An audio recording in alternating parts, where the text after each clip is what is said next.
E hoje o mercado está se comportando de forma maluca, é disso que eu vou falar nesse vídeo. Vou atualizar a situação gráfica do Bitcoin, do mercado de criptomoedas, vou falar dos dados macro, tivemos dados muito importantes e também vou atualizar a análise de sentimento do Bitcoin, então bora lá. Antes de começar, eu peço encarecidamente que você deixe o like aí embaixo. É assim que o YouTube reconhece que esse conteúdo é bom e que você quer que esse canal continue trazendo mais conteúdos como esse. Não se esqueça de se inscrever no canal e ativar o sininho para receber as notificações dos vídeos e análises que eu posto aqui diariamente. Bem, pessoal, então hoje o Bitcoin caiu, depois subiu. O que está acontecendo, Tainan? A gente vê aqui que por volta das 9h30 da manhã o Bitcoin caiu ali, despencou, chegou a bater na região dos 27 mil. E ali depois, por volta das 10 horas da manhã, ele começou a subir, chegou a bater ali na região dos 28 mil dólares. Uma oscilação forte aí hoje. O que está acontecendo, Tainan? Bem, pessoal, primeiro precisamos ressaltar que esse movimento no mercado de criptomoedas hoje é nada mais, nada menos do que uma cópia das bolsas americanas que fizeram exatamente a mesma coisa hoje, né? A gente vê que o SP500 caindo forte ali às 9 horas, 9h30, e depois subindo ali a partir das 10 horas. Então, o Bitcoin basicamente fez o que ele costuma fazer na maior parte do tempo, que é copiar os movimentos das bolsas americanas. Mas, enfim, vamos começar aqui pelo gráfico do Bitcoin. O que mudou hoje? Nada, tá? O Bitcoin continua naquela mesma situação. Se ele romper para baixo essa região aqui de aproximadamente 27.100 dólares, ele vai estar formando um padrão gráfico conhecido como topo duplo, com alvo ali na região de aproximadamente, vamos ver aqui, 25.800 dólares, tá? Se ele romper, ele ainda não rompeu, não dá para afirmar que rompeu.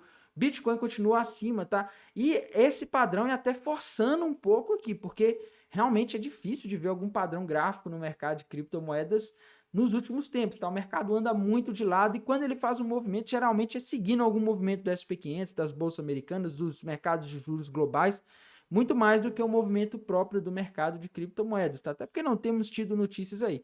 E do ponto de vista gráfico é isso, sem grandes modificações. Eu acho que o evento mais importante do dia impactou ali o mercado americano, que caiu ali por volta das 9h30, e eu vou mostrar para vocês os dados que a gente teve.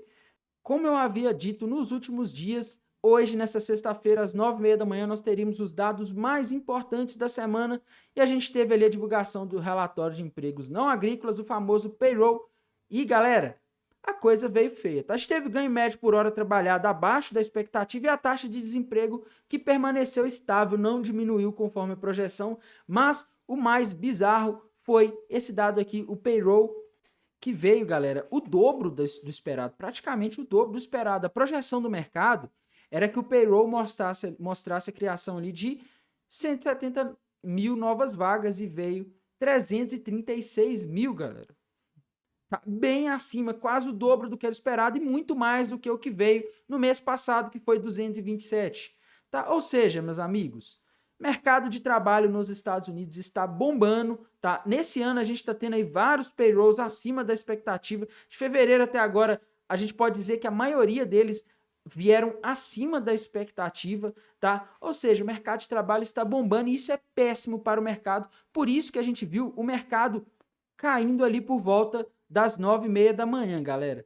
Porque esse dado veio muito acima do esperado e quando a gente tem um payroll acima do esperado com os juros já altos, isso mostra que provavelmente os juros vão ter que ficar altos por muito mais tempo e juros altos geralmente desestimulam ativos de risco como ações e criptomoedas. Por isso que a gente vê o SP500, os índices acionários caindo e também as criptomoedas durante aquele horário, tá? E a gente tem que lembrar o seguinte, se o payroll está forte, mostra que o mercado de trabalho está forte, mostra que o desemprego está muito baixo, que ainda estão sendo geradas muitas vagas, se a economia está forte, a inflação não cai, e a gente tem que lembrar que o que fez os mercados caírem aí desde o início de 2022, né? Esse aqui é o gráfico do SP500, galera. A gente vê que ele veio caindo ali durante todo o ano de 2022, foi a alta de juros. Essa alta de juros ocorreu para combater a inflação, porque se a inflação ficar alta por muito tempo gera problemas econômicos, e se o desemprego está baixo, se o mercado de trabalho está forte, se a economia está forte, que é o que esse dado de payroll mostra, a gente tende a continuar com os juros altos para evitar que a inflação suba e também para diminuir, tá? Isso é péssimo para ativos de risco, por isso que caiu. Mas, Tainan, me explica aí, por que subiu depois, né? Realmente é um movimento meio estranho, né, galera? O negócio caiu aqui reto ali às 9h30 da manhã e depois disparou. Galera, eu sinceramente acho normal isso daqui, tá? Em dia de payroll, em dia de dados macroeconômicos, é comum a gente ter essa volatilidade. Se chama volatilidade. Você nunca sabe exatamente o que vai acontecer quando um dado macroeconômico ou algum evento ocorre. O mercado ele fica maluco, tá? As pessoas começam a comprar e vender ali. Isso faz o mercado ficar volátil, sem direção. E isso é normal, viu, galera? Acredito, inclusive, que a gente teve aí esse movimento de queda hoje, porque ali no dia 3, né, na terça-feira, a gente teve uma queda do mercado com base em o dado ali de oferta de empregos Jolets, que veio acima do esperado. Então, eu acho que o mercado ele já precificou que a coisa poderia ser ruim no payroll, né, que os dados estavam mostrando o mercado de trabalho forte, e com isso ele viu esse dado e já não se importou, ele já tinha precificado, ele já tinha caído, ele já tinha corrigido ali por causa daquele dado que a gente teve aí no início da semana, tá? Eu não consigo ver outra explicação, porque não faz sentido o mercado subir com esse dado acima do esperado. E, inclusive, galera, esse dado vir acima do esperado num momento desse é tão complicado que a gente teve até o ex-CEO da Pinco, que eu acho esse é o nome da empresa, uma pessoa relevante, falando que alguma coisa vai quebrar, tá? O que ele está dizendo com isso, galera? Com esses juros altos, o mercado de trabalho não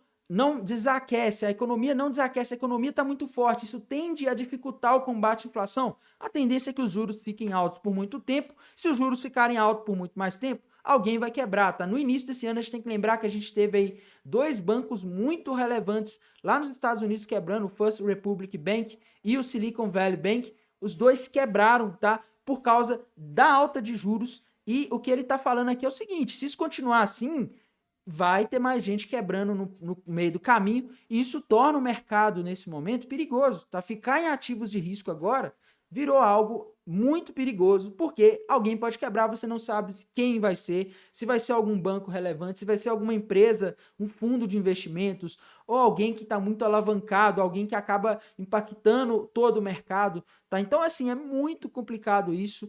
Por isso que o mercado reagiu mal, e essa subida no mercado não faz sentido por isso, galera, porque esses juros tendem a continuar altos. Inclusive, na última reunião, no último dot plot, o Fed ainda estava falando em mais uma alta de 0,25, que estava dentro do radar pela maioria dos membros votantes do Fed, tá? Então, a gente tem uma situação muito perigosa para ativos de risco, e é por isso, galera, que eu não tenho um viés altista ultimamente. Muita gente fala, Tainan é pessimista. Não, tá, eu só tô olhando os fatos, e as pessoas aí ligadas ao mercado, que acompanham o mercado há mais tempo, que já tem experiência de mercado, elas vão falar a mesma coisa, tá? Elas estão vendo os dados, estão vendo que a situação está perigosa, com juros altos a gente pode ter problemas aí em breve, não dá para saber que dia, se vai ser daqui a uma semana, daqui a 3 meses, daqui a um ano, tá? Mas a gente sabe que a última vez em que a gente teve juros acima de 5 por tanto tempo, nesse século, as duas últimas vezes, isso causou estouro de bolhas, isso causou grandes crises econômicas e também no mercado financeiro. E a gente também não pode deixar de atualizar a situação aqui da análise de sentimento, galera. No TRDR, agora, pelo menos dentro da Binance Futures, temos mais pessoas apostando na queda do que na alta, tá? A gente vê isso pelo Long Short Ratio, que está negativo, tá? Está abaixo de 1, então mais pessoas apostando na queda. A gente tem a taxa de funding negativa, isso quer dizer que quem está em posição short na Binance Futures, pelo menos, está pagando para permanecer nessa posição, e quem está em long está ganhando, tá? Então, tem mais pessoas vendidas porque está mais caro para operar vendido. E a gente vê aqui que à medida que o long short ratio foi caindo, a gente teve um aumento do open interest, mostrando que mais pessoas foram abrindo posições short, tá?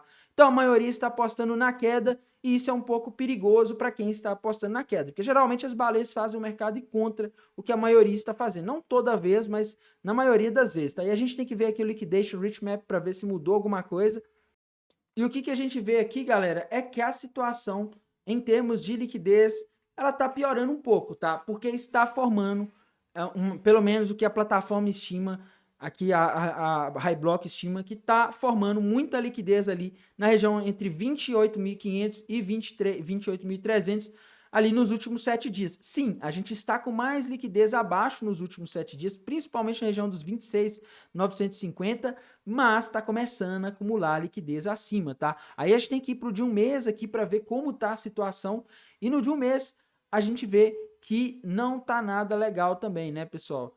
a gente vê que sim, temos muito mais liquidez abaixo, indiscutivelmente, principalmente na região dos 25.800, mas está começando a acumular cada vez mais liquidez acima, porque o pessoal está apostando em short, o pessoal está abrindo posição short, apostando na queda, e isso vai fazendo acumular cada vez mais possíveis pontos de liquidação aqui, o que pode tornar interessante para as baleias jogar o mercado para cima para pegar essa liquidez. De novo, ainda temos mais liquidez abaixo, só que está começando a aparecer cada vez mais acima, tá? O que vocês acham? Deixem aí nos comentários. Vai buscar a liquidez que está acima primeiro ou a que está abaixo? Abaixo a gente vê que ainda temos mais, tá? Bem, pessoal, por esse vídeo é isso, tá? Assim que saírem mais novidades aí durante o domingo, eu vou trazer um vídeo novo aí atualizando a perspectiva para a semana. No mais, desejo a todos aí um excelente final de semana, uma excelente sexta-feira, um bom descanso e bons negócios. Até mais, tchau!